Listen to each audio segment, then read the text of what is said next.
L'étape principale est de pouvoir évaluer de façon très précise la volumétrie et les moyens à mettre en place. Ensuite, vous avez besoin d'un bon étiquetage, vous avez besoin d'une bonne coordination, vous avez besoin d'un inventaire valorisé et surtout d'un respect du timing. Pourquoi? Parce que le client a besoin de savoir exactement quand est-ce qu'il va être livré à l'autre bout de la chaîne. Voilà les clés de la réussite d'un bon déménagement à l'international.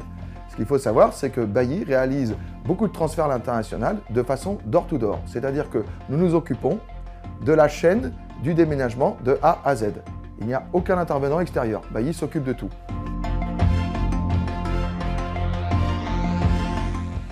Il existe 3 modes de transport à l'international. Le mode routier, le mode maritime et le mode aérien.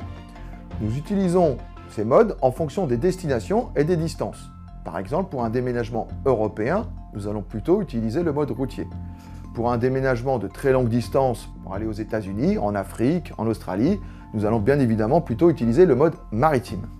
Ensuite, il existe un 3e mode qu'on appelle le mode aérien, qui lui est réservé plutôt pour les petits déménagements. Pourquoi? Parce que son coût est prohibitif.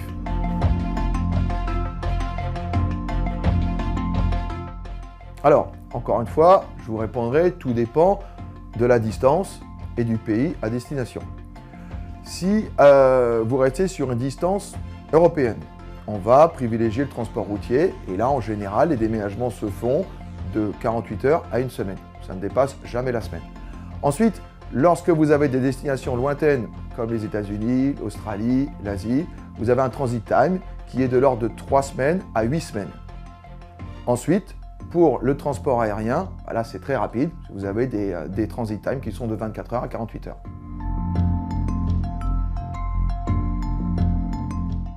Les documents à fournir lors d'un déménagement international vont dépendre de la destination.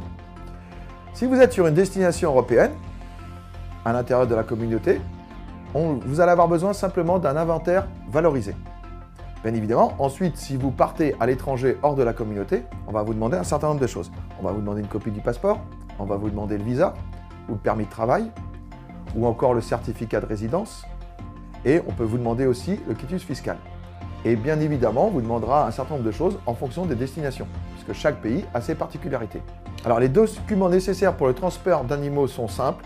Vous avez besoin d'un certificat CITES. Le certificat CITES va vous permettre de savoir si le pays à destination permet l'arrivée ou non de la race de l'animal. Alors pour transporter un véhicule à l'étranger, les documents sont très simples.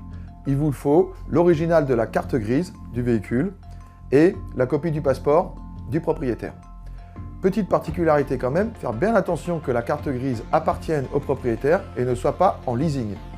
Dans ce cas-là, il vous faut une autorisation d'exportation de la part du leaser. Lorsque vous voulez envoyer une œuvre d'art à l'étranger, vous avez besoin bien évidemment d'un inventaire valorisé des œuvres et vous devez prouver également à votre client que vous avez fait nécessaire auprès de votre assurance et donc lui délivrer un certificat d'assurance.